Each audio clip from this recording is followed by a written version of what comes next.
Me chamo Cassiele Bley, sou engenheira agrônoma no município de Antônio Carlos, Santa Catarina. Eu trabalho com o sistema de plantio direto de hortaliças aqui no município e um dos princípios, então, é o uso de plantas de cobertura. Nós chamamos de adubos verdes. Por que o uso dos adubos verdes se faz necessário? Devido aos sistemas de cultivo convencionais que estão sendo usados no Brasil ao longo desses anos, acontece um processo de degradação muito intenso dos solos, levando a perdas e, em consequência disso, perda da capacidade produtiva desses solos. A utilização da adubação verde como técnico agrícola nada mais é do que o plantio de determinadas plantas, principalmente gramíneas e leguminosas, que tem maior número de espécies, que vão contribuir então para o aumento dos teores de matéria orgânica e a melhoria da fertilidade dos solos. Esses adubos verdes, eles podem ser utilizados de várias maneiras. Quando a gente usa eles em sistema de pré-plantio, a gente está favorecendo a cultura que virá depois, né? A cultura principal que será plantada depois, servindo então como adubação prévia com a decomposição desse material.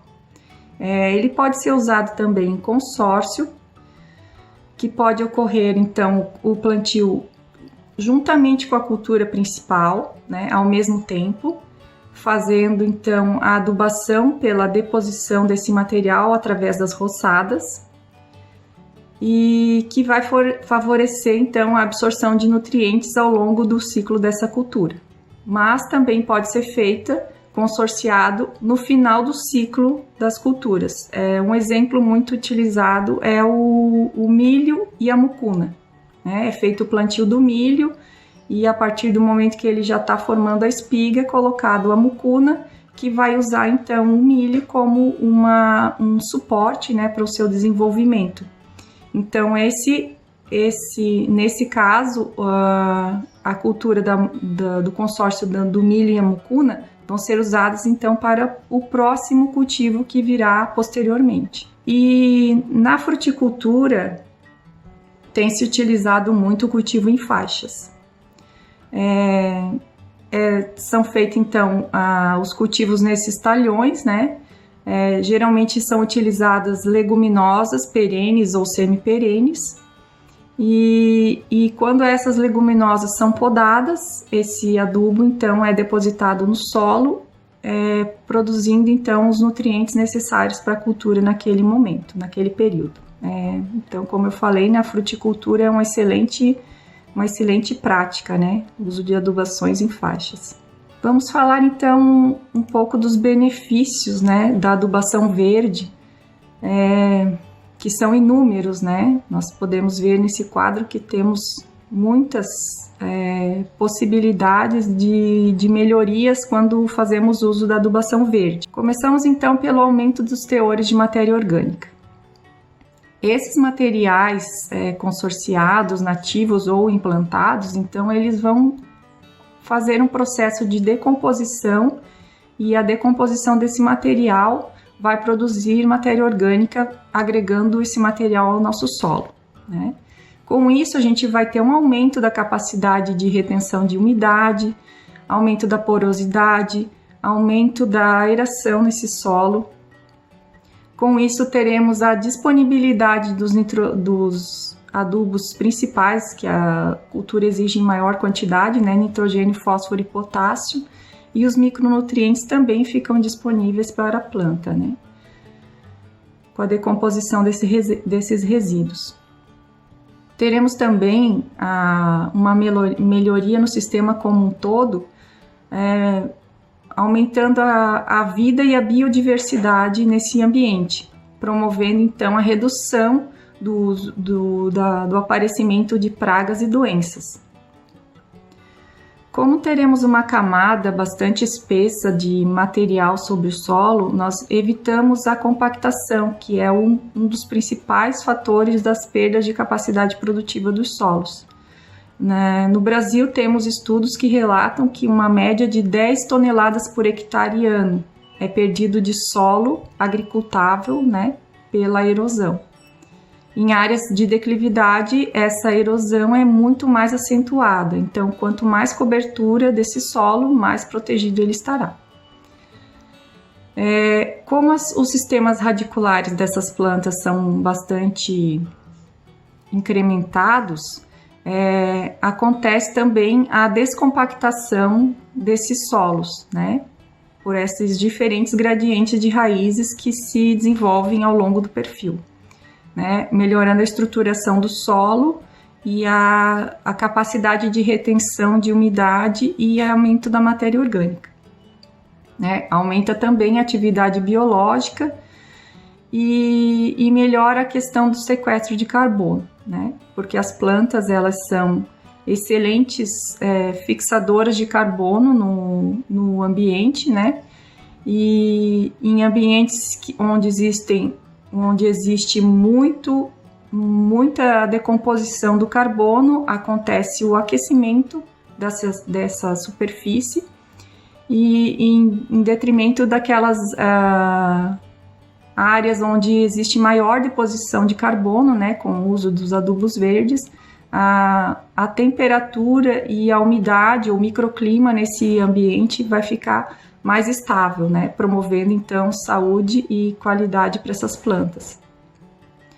E sem falar também, uma das principais funções dos adubos verdes o fornecimento de nutrientes, né, nos quais então as leguminosas têm a capacidade de fazer a fixação do nitrogênio do ar atmosférico, então promovendo a fixação biológica do nitrogênio através das leguminosas, que têm essa característica mais marcante. Vamos então falar agora de algumas características, né, dessas plantas de cobertura, que elas têm a capacidade de disponibilizar os nutrientes ao longo do perfil. Elas fazem a ciclagem dos nutrientes no perfil do solo. De que maneira? Então, as raízes, né, vão fazendo a absorção dos nutrientes em áreas mais profundas, trazendo esses nutrientes para a superfície, onde existe então uma produção intensa, né, de vida e de compostos, né, biológicos que são atrativos para inúmeros micro-organismos, né, fungos, bactérias, benéficos, coleópteros, enfim, inúmeros seres que estarão se desenvolvendo nesse ambiente, produzindo compostos que vão favorecer o desenvolvimento das plantas da nossa cultura específica, né? Então, dentro das plantas de cobertura, nós temos as plantas que vão produzir muita carbono em relação ao nitrogênio. E o carbono, ele é a fonte principal da produção de matéria orgânica para agregação nos nossos solos.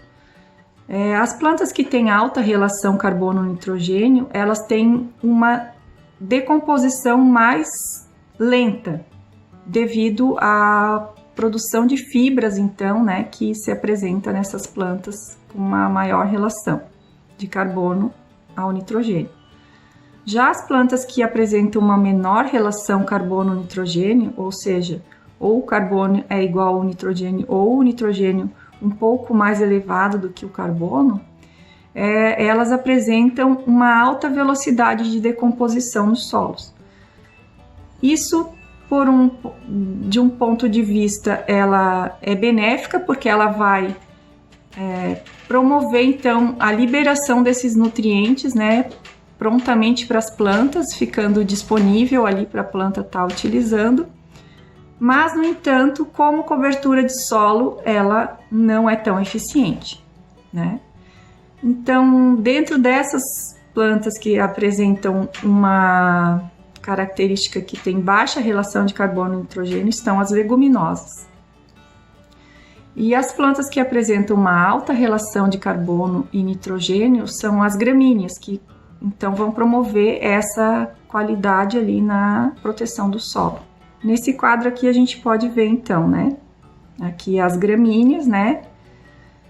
Elas têm um sistema radicular bastante desenvolvido, né? Geralmente ela tem um sistema radicular mais fasciculado, né? Em forma de cabeleira. Promove a aeração no ambiente superficial, né? Na superfície do solo, produzindo muitos agregados nesse solo, disponibilizando os nutrientes principais, né, para a planta, juntamente com os micronutrientes, né? E elas têm portes variados e quantidade de matéria seca produzida diferenciados dentro da espécie.